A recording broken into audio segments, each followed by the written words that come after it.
بسم الله والحمد لله والصلاة والسلام على رسول الله. How would raising the children follow the fragrant prophetic teachings? How did the Prophet sallallahu alaihi wasallam teach us to raise our children in our homes? Many people would love to know how to raise their children according to the prophetic way. O brother and sister of mine, O you who is someone's father or mother, raising children is not something limited to talk. Rather, raising children is by example. The child imitates his mother and his father. So we should be good examples for our children, as the Prophet sallallahu alaihi wasallam taught us by his words and his actions. Therefore, we should not settle with mere talk. Pray, fast, recite the Quran, repeating at night, do this, don't do that. We should also be good examples for our children to see. The Prophet sallallahu alaihi wasallam would frequently guide the people by action, and this makes one's words more acceptable. The Arabs say, وَبِالْمِثَالِ يَتَّضِحُ الْمَقَالِ, and with example, the words and advice become clear. As for raising his children, the Prophet ﷺ did not minimalize the matter of the young ones. It is reported that Fatima would enter into the Prophet's house ﷺ and into his session, and he would stand for her. She used to likewise stand for him if he entered. During the sickness that led to his death, when Lady Fatima radiyallahu anha entered, the Prophet said to her, Marhaban bibnati, welcome, O daughter of mine. And he sat her next to him. He then told her a secret, and Lady Aisha was watching her. Lady Fatima radiyallahu anha cried. Then the Prophet told her another secret, and she laughed. Lady Aisha asked her about what had happened between them, and she said, ما كنت لأفشي سر رسول الله. I would never expose the secret of the Messenger of Allah. After the death of the Prophet, and Lady Fatima was not old, she was in her 20s, mid-20s, as some said. Lady Aisha asked her about what had happened. She told her, the Prophet sallallahu alaihi wasallam said to me that Jibreel alayhi salam reviews the Quran with him once every year, and he reviewed it with him twice this year. So the Messenger of Allah said, I do not see it, but that it is because I shall die soon. So she cried. Then he informed her that she would be the first of his family to pass away after him. She indeed did die after the Prophet by 6 months. Then the Prophet said to her, do you not accept to be the madam of the women of this nation? To that, Lady Fatima laughed. Look at this relationship that filled her with love and compassion. She was likewise full of respect for the Prophet. She would stand for the Prophet, and he would stand for her, and he would advise her and teach her. He used to also check on her and her husband. It was reported that the Prophet sallallahu alaihi wasallam visited Lady Fatima one day at the time when Ali would be sleeping. He didn't find him in the house, so he asked Lady Fatima about that, and she told him that he had left because of something that happened between them. Those things that happen between a husband and wife. So the Prophet went out searching for his cousin Ali. When he was told that he was in the masjid, he went to him. He found him with his shawl having fallen from his shoulder, sleeping in the masjid, and some dirt had clung to his face. So the Prophet said to him, قُمْ أَبَا تُرَابٍ قُمْ أَبَا تُرَابٍ, get up, Abu Turab. And he knocked the dirt off of him. Ali radiyallahu anhu used to love to be called Abu Turab because the Prophet gave him that title.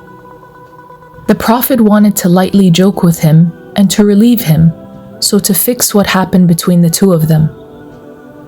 The Prophet taught us not to lie when raising our children. It was reported that a woman called her child when the Prophet was sitting. She said, "Ha ya bunay, ta'al, 𝐓𝐡𝐞 𝐑𝐚𝐢𝐬𝐧𝑠. O son, come, I will give you something." So the Prophet asked her, "Ma turidina i'ta'ah?" What do you want to give him?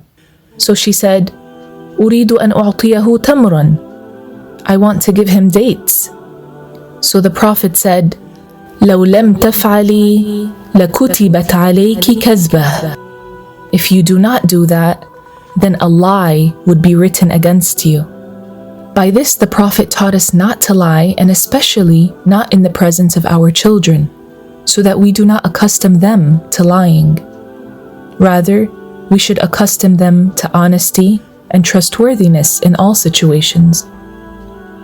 Amongst what was reported also concerning teaching, and something we should all benefit from in raising our children, is that the Prophet ﷺ had his grandson Al-Hassan with him one day. And Al-Hassan had taken one of the dates from the obligatory charity stash. He came, putting a date in his mouth. The Prophet went to him and took the date and said, أَمَا عَلِمْتَ أَنَّنَا آلُ مُحَمَّدٍ لَا نَأْكُلُ مِنَ الصَّدَقَةِ? Did you not know that we, the family of Muhammad, do not eat from the obligatory charity? He told him that despite him being small. He did it to teach him the prophetic teachings. For that reason, dear Muslim parent, we should not wait to teach our children the matters of the religion. From childhood, we should guide them, clarify for them, and teach them, as the Prophet did ﷺ. Likewise, from the teachings of the Prophet is for a person to take care of his child's religious affairs, that his sight would not be limited to the worldly affairs of eating, drinking, and clothing. We should teach our children that the religion is the most important matter of our lives. The Prophet did not used to strive for food and drink. He did not used to be concerned with meals and outfits. Rather, his greatest concern was teaching the religion.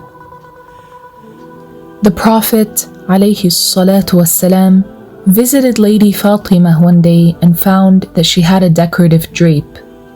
For that, he didn't go inside. When she told Ali about that, he went and asked the Messenger of Allah. So the Prophet informed him that he didn't go inside because of that drape. That was so that she would be accustomed to not being attached to the worldly matters. From here, we take from the prophetic teachings that we should not attach the hearts of our children to the worldly matters and pleasures, and we should not give them all of what they desire. Rather, we should turn their minds to the obedience of Allah, to the memorization of the Book of Allah, to memorizing the texts of the scholars, studying the religious sciences, listening to the hadith of the Messenger of Allah, and attaching their hearts to worship like prayer and fasting instead of playing games. And amongst what the Messenger of Allah taught us in the matter of raising children is fairness. One should be fair with his children, even when it comes to kisses. Therefore, if he kisses one child, it is recommended for him to kiss the other. The Messenger of Allah guided to that, and he recommended kissing the children. This shows kindness and compassion. The mother and father should not be hard-hearted. A man came to the Prophet one day and said, "O Messenger of Allah, do you kiss your children? We do not kiss our children." The Prophet said, "What can I do if Allah has withdrawn the mercy from your hearts?" Also amongst the important things for the mother and father to know is that raising their children is a worship. O father and O mother, teaching your child manners should not be to avenge yourselves. It should be for the acceptance of Allah. We must observe the law of Allah even when the boundaries are crossed.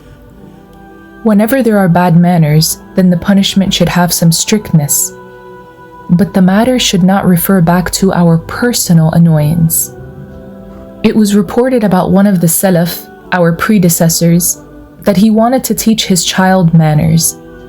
But when he would get to the child to straighten him up, he would wait a moment so to have the good intention in his heart and remind himself that this is merely a worship done for the sake of Allah. That child later on said, "And I would have already run away by the time my father finished reminding himself of the good intention." Yes, it is possible that this child was not reprimanded due to the father being busy with reminding himself of the obedience of Allah. However, this left a sweet fruit in the heart of that child. The Prophet also gave us important guidance to be done with a newborn. Firstly, we should thank Allah for the child that He provided and ask Him to make it good and healthy. Lady Aisha said that whenever she was told of a newborn, she would not ask, like others do, is it a male or a female? Rather, she used to ask, is it healthy? And then she would thank Allah Ta'ala for His endowments. The Prophet Sallallahu Alaihi Wasallam also taught us to give our children nice names. He advised with some names, and amongst the best names are those given by the Messenger of Allah Alayhi Salatu Wassalam.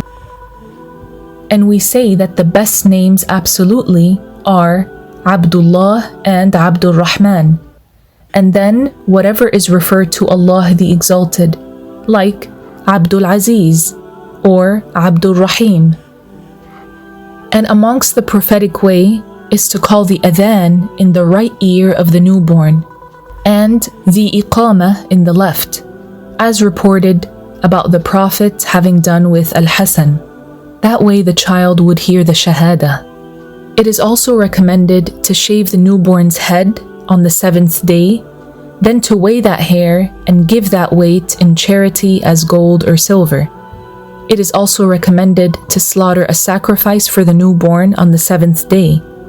A single sheep is enough, but the best is 2 for a boy and 1 for a girl.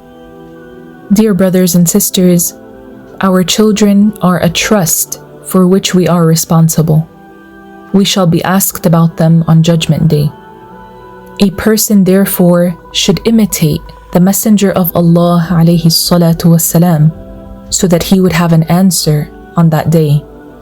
We ask Allah the Exalted to make our children grow up in a blessed way and to make them and us amongst the pious.